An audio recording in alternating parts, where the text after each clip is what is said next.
Howdy, and welcome to the F1 Hatchet, and welcome to my Azerbaijan or Baku post-race reaction.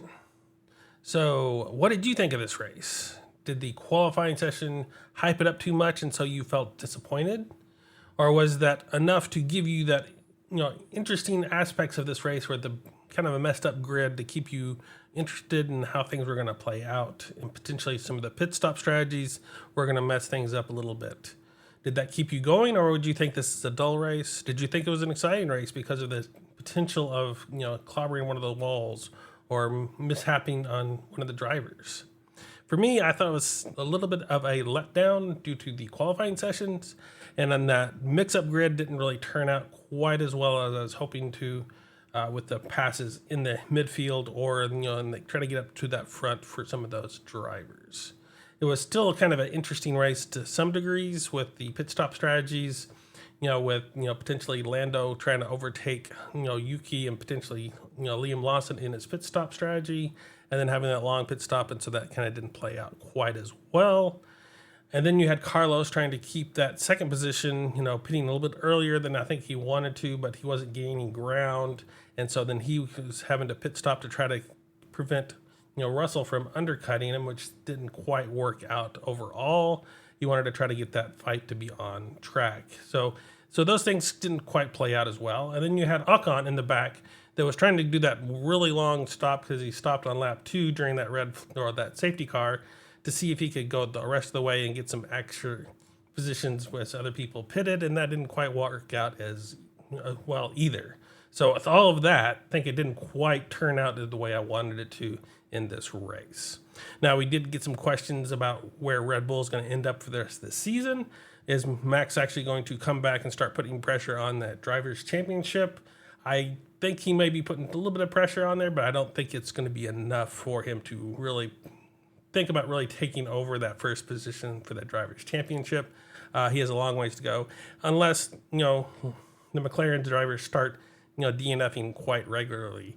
So we'll have to see how that plays out. But I do think the Red Bull has a really good chance of taking over that second position for the constructor standings and see how that plays out between Red Bull, Ferrari, and Mercedes. So there's that fight there going on for the rest of the season. So that'll be interesting to see in that regard. But what did you think? Did you think it was worthwhile to watch it? Did you get some more questions and see how things the rest of the seasons were going to play out? I was just curious, and you can leave those in the comments. So I go from the back of the pack and work my way to the front of the pack, from each driver telling you what happened to them and what I thought of how they drove this race, and if anything else was going on in that race that I thought was interesting for them in this regard. So we'll start off with Oscar Piastri, who started off in 9th, and of course ended in 20th with that DNF after he crashed into the wall. Now, he had that false start at the very beginning. I'm not sure exactly what happened, if he was really on edge or what, but he ended up having a false start, tried to really gain at ground, but, put that in anti-stall mechanism. So it really delayed his start, pushing him to the back of the field to start off with. And I think that put extra pressure on him. And so when he was going around, he was trying to gain up some ground that he, lost at the very start, and overjudged the speed and the slickness of those tires, and he ended up running into the wall on turn 6 on lap 1. And because of that, it ruined his day, and it kind of caused that first safety car, which is the only safety car that we had, which is unfortunate for, I think, for a lot of people were expecting a little bit more action, a little more interesting momentum in this race that we did not get. And so overall, I think Oscar was kind of doing a poor job, I think. I think he kind of got behind. I think the pressure started to get to him, and he started making a little mistakes. Now, can he come back in Singapore and be able to, put this behind him and really go out there and really gain some ground? Luckily for him, Lando didn't do that well in this race either, so he didn't lose too many points to him overall. So we'll have to see how that plays out in Singapore, and if one of those drivers can gain the advantage over the other. Then we get to Franco Colapinto, who started off in 16th and ended up in 19th. He did gain 2 spots at the very first lap. Part of that was because of Oscar, of course, but he did a one-stop strategy, stopping on lap 16, switching from a set of mediums to a set of hards. He He did pass Stroll for 13th on lap 4 during that restart period. And then he had contact with Albon on lap 17, turn 5, I think it was, where he spun around and because of that contact with Albon, but was able to still go and kind of ended up, going around in that track for the rest of the race. He did pass Stroll later on for 13th on lap 49. So Franco, I think, was doing okay, I think, in that Alpine. The Alpine did not seem to be very good at this race at all. There were some hopes and glimpses at some aspects of it, but for both those drivers, it didn't quite turn out so well. And so I think they did okay. They're just not where they want to be. They need to get a little work done on that Alpine to see if they can get that tweaked a little bit better for the Singapore and see if they can get some extra momentum going there. I know they're kind of struggling a little bit, so hopefully they can gain that ground. And of course, this gives us to his teammate, Pierre Gasly, who started off in 18th and ended up in 18th. He did gain that one spot in the first lap, and he did a one-stop strategy, stopping on lap 35, switching from a set of hards to a set of mediums. So they had a kind of a alternate strategy there between the two drivers to try to play out to see if anything would happen. Unfortunately, nothing happened, so they couldn't really take advantage of those situations. He did pass Oliver Behrman for 15th on lap 4, that restart, and he swapped positions with his teammate Franco for 18th on lap 49. So not that greatest run for Pierre Gasly. I think something else was going on this weekend with him, as he was just struggling all weekend. So he'll see if he can bounce back over in Singapore. This gets us to Lance Stroll, who started off in 14th and ended up in 17th. He gained one spot at the very first lap. He stopped on lap 37 for his one-stop strategy, switching from a set of mediums to a set of hards. He also passed Franco Colapinto for 13th on lap 15. Now, Stroll is kind of a weird character, I think. I think when things go well, he's able to take advantage of them and do fairly decently. But if things go against him, he doesn't seem to really have that ability to make those things happen. So I think, and that's what happened in this case, as he started up in that 14th position, but things just weren't quite going his way, and he just ended up dropping back into that 17th position. So not the greatest run for Stroll this weekend. So we'll have to see if things will turn around a little bit again next week or in that Singapore race. Then we get to Nico Hülkenberg, who started off in 17th and ended up in 16th. He did lose one spot at the very first lap, so not a great start for him. He did a one-stop strategy like most people, stopping on lap 36, switching from a set of hards to a set of mediums. He also had contact with Ocon on lap 1, banging wheels together, but there was no damage done, and nothing really happened. No one stopped on track or anything. They just kept going and didn't really see any issues with either of those cars throughout this race. So that was good to see in that instance of nothing happening bad, but still not being able to gain the ground that he needed to during this race. I know he's starting off in the back. He's kind of struggling a little bit as his teammates gaining ground on him. So hopefully he can kind of figure out exactly where he needs to be in that, Sauber kicks, F1 car team and be able to really push ahead like he did that one time and got that podium. So hopefully that'll kind of give him a little bit more oomph in the future to push forward. As right now, he's not doing that good, as I said, in these last few races.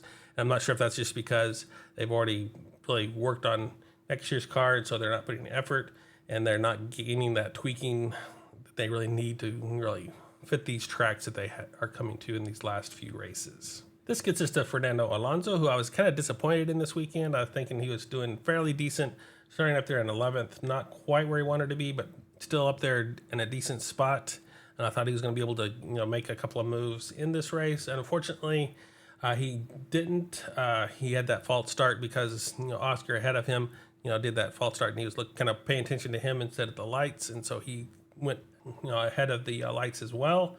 And so he ended up getting a penalty for that he had to serve, on a first pit stop, which caused him to drop back in the field. And I know he wasn't quite liking the feel of that car as well, because he was complaining a little bit about that during this race as well.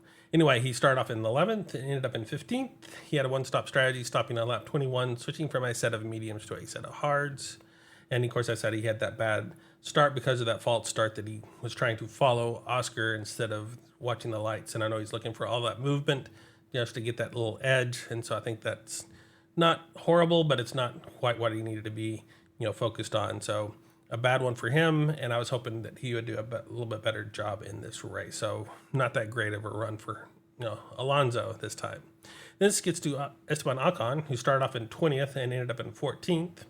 He was actually disqualified from the qualifying session as that rear wing flex, didn't meet the standards, and they were just happened to be granted the ability to race, and so he started off in that 20th position. He did a 2-stop strategy, kind of weird strategy because that safety car that came out. So he stopped on lap 1, switching from a set of hards to a set of mediums. And then on lap 2, he switched back from that mediums to a set of hards to go the rest of the way. He had contact again with Hulkenberg on lap 1, but didn't do any damage to either of those cars. So that's probably some pre-caution, pit strategies there to change that tire out to make sure that there was nothing going on. Unless they did see that there was a slow leak, then they were trying to switch out just to get that out of the way. But that strategy, I think, was trying to do is get there on that safety car, and then hopefully maybe have another safety car or something else that they could just stay out on, and everybody else pitting, and just kind of pull up into that lead because they wouldn't have to stop again. Unfortunately, that didn't quite happen, so he didn't quite make it up as far as he was wanting to, but I think it was a decent strategy for him starting at the back of the field. And he did an okay job, I think, in that run, making his way all the way up to 14th. He did pass Gasly for 17th on lap 16 and passed Bortoleto for 13th on lap 33. Then we get to Alexander Albon, who started off in 19th and ended up in 13th. He had a 2-stop strategy as well, stopping on lap 1, switching from a set of mediums to a separate set of mediums. I'm not sure exactly why that was caused, but then he went to lap 15 on that set of mediums before switching to a set of hards. He did pass Gasly for 18th on lap 15. Then he had that contact with Franco Colapinto on lap 17, turn 6 or 5, where he spun Franco Colapinto around, and because of that, he got a 10-second penalty for causing a collision, which dropped him back once he got up into that 11th position, dropped him back into that 13th position at the end. He did pass Alonso for 17th on lap 23, passed Ocon for 14th on lap 35, and passed Hulkenberg for 13th on lap 36, and passed Bortoleto for 11th on lap 48. So I think he was doing a really good job, except for that, mismanagement on that, trying to get past, Franco early on out of that pit stop strategy, and misjudged it, didn't quite get up where he needed to be, and just had a collision and spun him around. Luckily, it didn't really do any damage to his car, but it gave him that 10-second penalty that he had to quite make up because he had already pitted, and so he wasn't going to pit again. So that kind of forced him to try to get as far up in that area as he could, which he did a good job, but because of the penalty, he ended up dropping back farther in the grid. So kind of a mixed bag for him. I think he was, I said, doing decent except for that mistake that cost him quite a bit in this run. Not quite to where he needed to be in the points anyway, but close to getting there as well. So it looks good for the Williams as they kind of progress throughout the rest of this season, this back half of the season. So if they can keep that up, I think they'll be doing pretty good in this run. Oliver Behrman started off in 15th and ended up in 12th. He did a 1-stop strategy, stopping on lap 28, switching from a set of hards to a set of mediums. He did pass Gasly for 15th on lap 4, passed Gasly for 16th on lap 13, passed Alonso for 16th on lap 37, and swapped positions with his teammate Ocon for 13th on lap 41. So not the greatest weekend for Oliver Behrman. I think he was hoping to be a little bit better, be like last year where he was able to work his way up and get some points as he was subbing for Haas on that run, and was able to get points in this run as well. So I was hoping he was trying to get to that point, but wasn't quite able to do that. And so he didn't quite live up to my expectations. So I think hopefully he can bounce back a little bit in Singapore and kind of come back and get a little bit more points for Haas. This gets us to Gabriel Bortoleto, who started off in 13th and ended up in 11th. He had a one position gained on the very first lap. He had a 1-stop strategy, stopping on lap 26, switching from a set of hards to a set of mediums. He did pass Gasly for 15th on lap 29, passed Ocon for 13th on lap 34, passed Hulkenberg for 12th on lap 35, and passed Stroll for 11th on lap 37. So pretty good run, not quite into that point range, but still a good run for Gabriel Bortoleto. in that Sauber car, that Stake F1 car that was pretty much at the back of the field, but they've done a lot of work for that. Hopefully they can, get a few more points the rest of the season and kind of show where he can be putting pressure on his teammate, definitely in the last few races. So I think he's doing a fairly good job in this race as well. As I said, not quite where they wanted to get up to that points, but still putting pressure on that run. So I think it did a good job for him. Isaac Hijar managed to keep it into the points, into that 10th position after even starting up in 8th. He lost a few positions, but still was able to get points, so that's good. I know it didn't want it where he wanted to be, especially with his teammate, getting up there into that 5th position. So kind of a hard one for him, but I think it's still a good, learning experience. And I think he was, trying to figure out how that works out for him. So not the greatest run this weekend, but I still think it's a good overall experience for Isaac Hijar and how he runs, throughout the season. He did gain 1 position at the very start of the race, and he did a one-stop strategy, stopping on lap 29, switching from a set of mediums to a set of hards. He did pass Lando for 8th, on lap 4 during that restart period when Lando had a bad restart.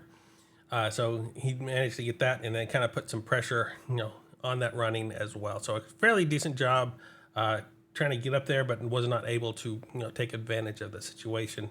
And so he ended up dropping back into that 10th position overall due to the pit strategies and situations. So not a bad run necessarily, but not a great run for him. So hopefully they can tweak that a little bit more into his favor in Singapore and really show what he's been doing in these last several races where he's kind of springing up into that point range and really showing what he can do, that he's potentially could be into that second seat at the Red Bull.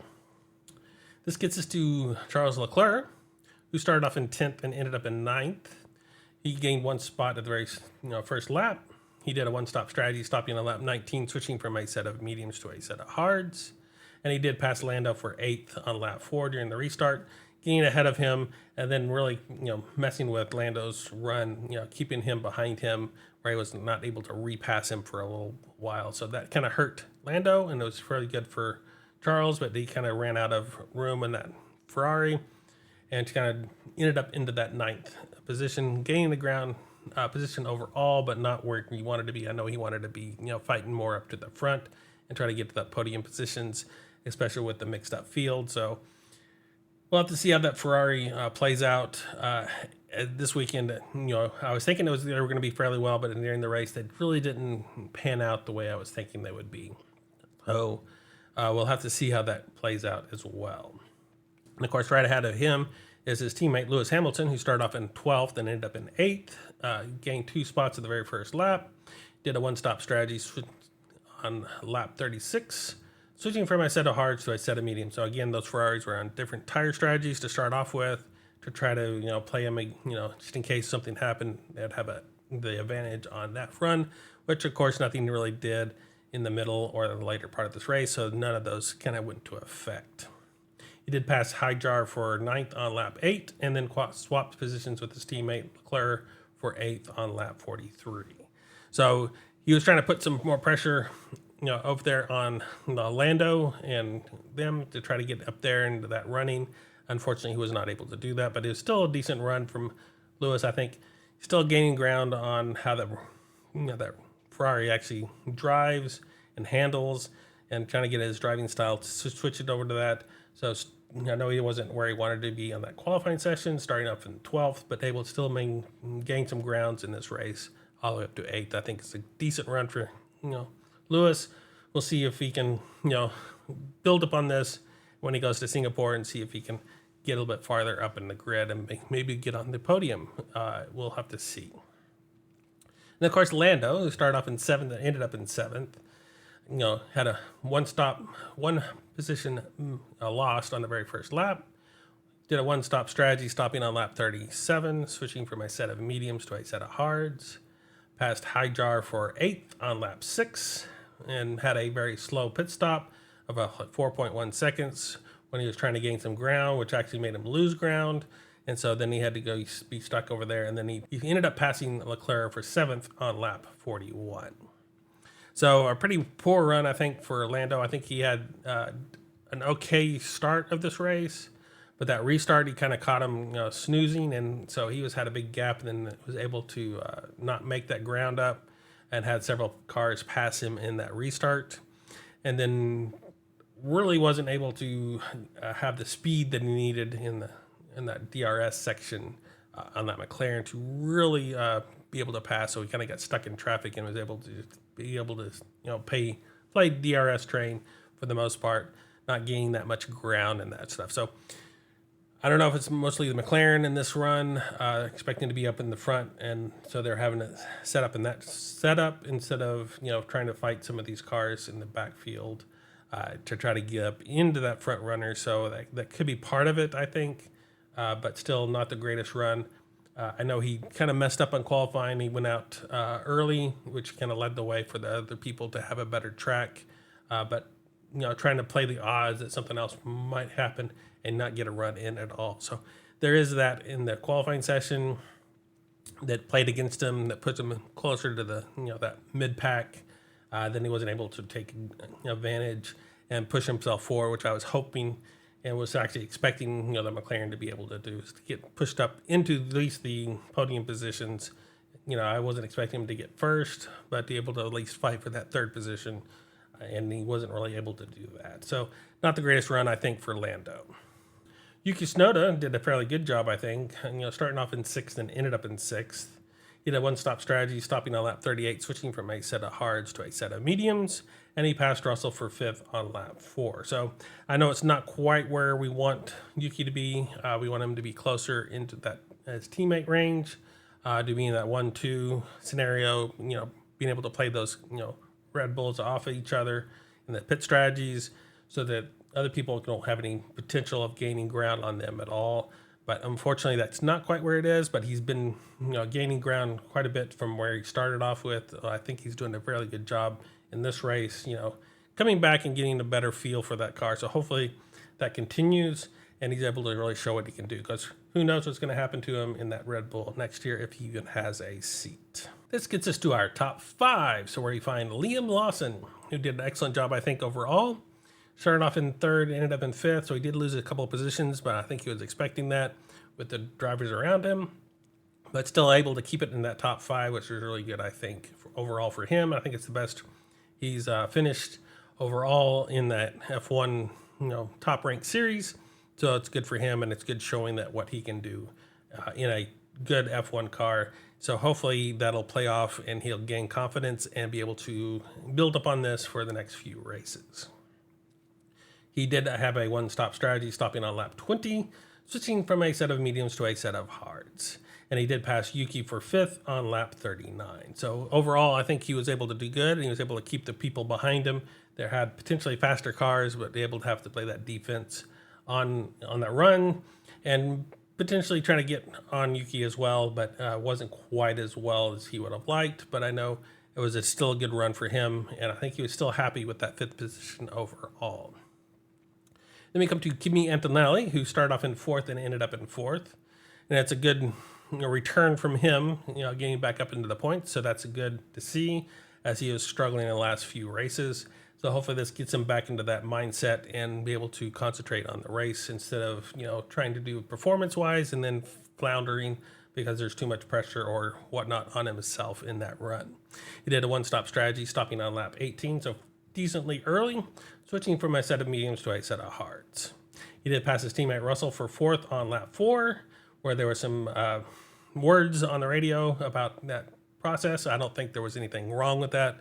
I think he gave him enough room on the outside. I think it was just Russell was just expecting him to close the door a little bit more than it really happened to be. So overall, I think that was good, and I think he did pretty good in the rest of that as well, where he passed Liam Lawson for 9th on lap 22, and passed Borletto for 8th on lap 26. So he did a fairly good job, I think, getting him back up into that. Hopefully he can, play a little bit closer to that, podium position in the future and get that second podium for his career.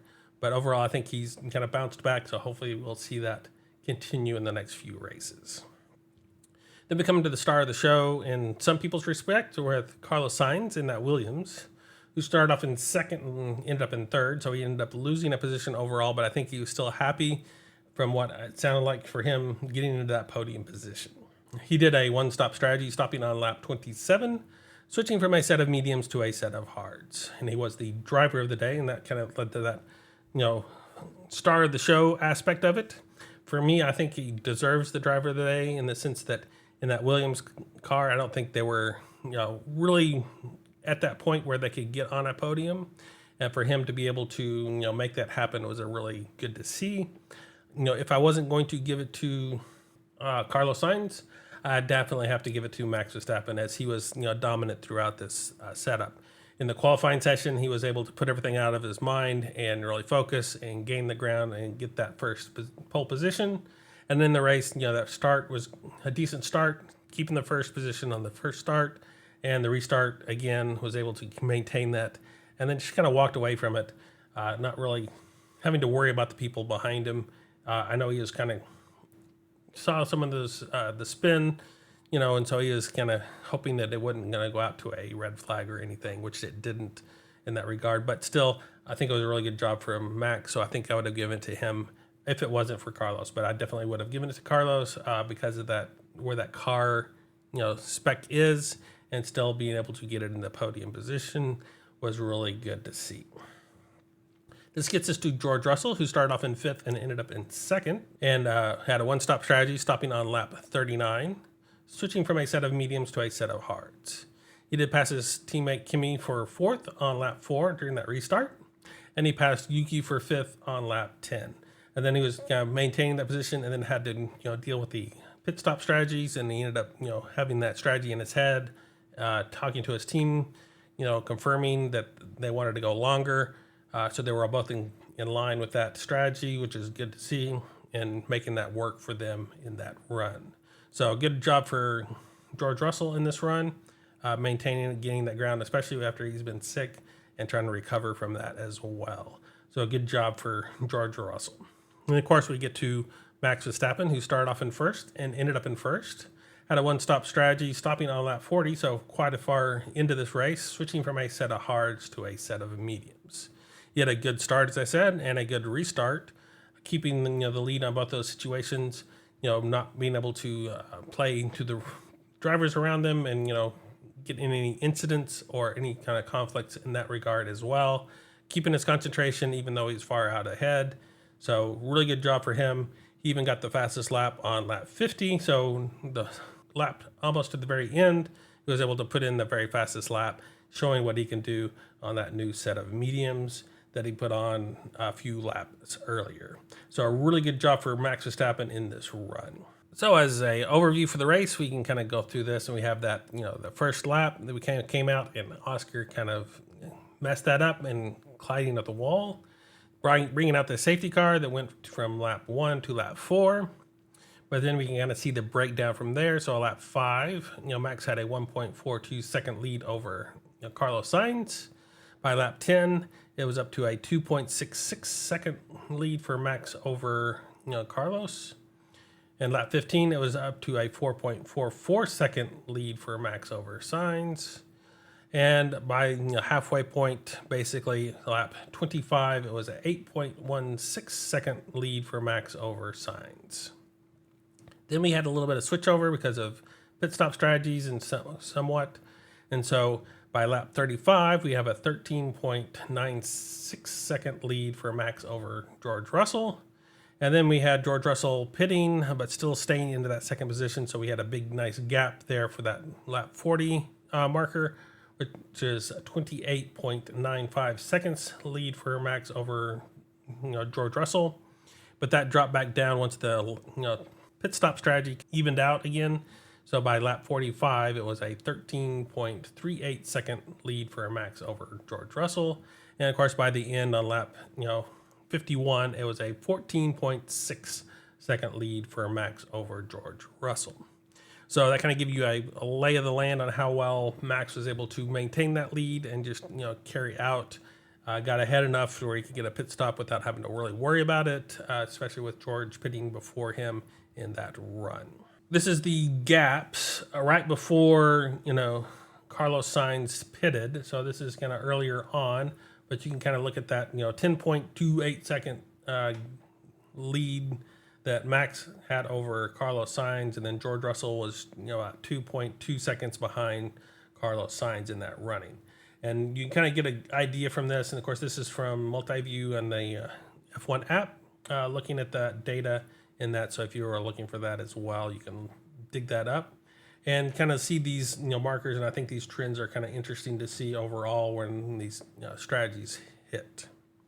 And then we come over to right before George Russell ends up pitting, and so we can kind of see that gap now. It's a 14.44 second lead for Max over George Russell right before George pits, and you can see that pit dropping back down, and then coming close to where Carlos Sainz overtook him, but not quite to that point in that marker. So, but that was kind of interesting to see how that kind of played out, and then of course how they were running through this run.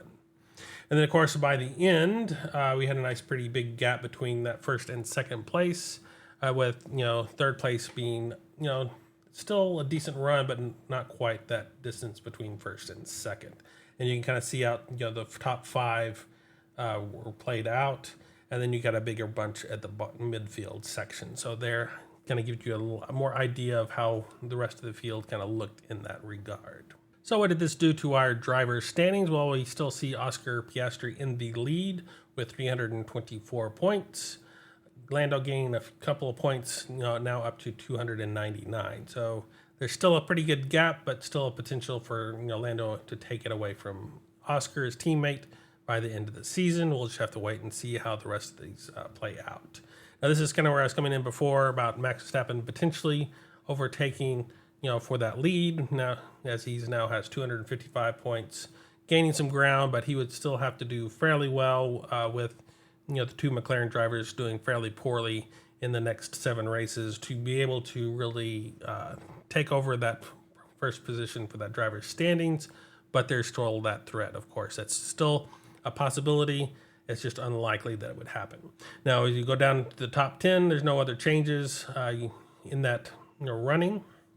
We kind of kick it in where in 12th with Carlos Sainz jumping over a few drivers and coming up into that 12th position now with 31 points. Liam Lawson coming up to 13th now with 30 points, with Fernando Alonso, Esteban Ocon, and Pierre Gasly dropping back, and Yuki Tsunoda coming up to that 17th position, jumping over Oliver Behrman and Gabriel Bortoleto.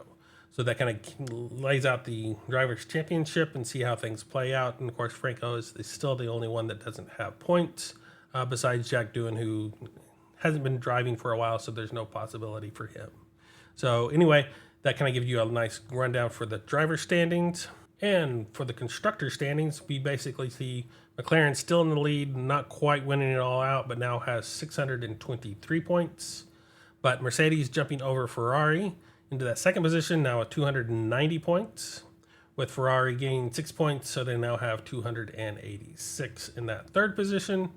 Red Bull gained some ground now with 272 points, so there's still that potential that they could get up to that second position if things play out right for them. And Yuki can start, carrying some ground and getting some decent points alongside, Max. We'll have to see how that plays out.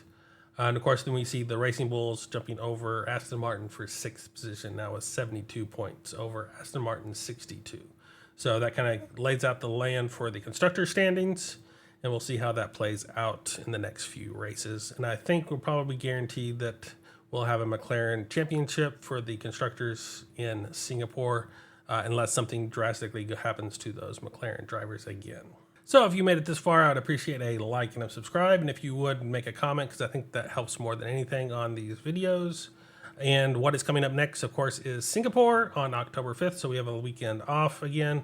And it's Marina Bay with a length of 3.069 miles, with 62 laps being run for a total distance of 190.228 miles. Their lap record holder currently is Daniel Ricciardo in 2024 with 1 minute 34.486 seconds. And that track was first introduced in 2008. So until then, I will see you on the grid, and farewell.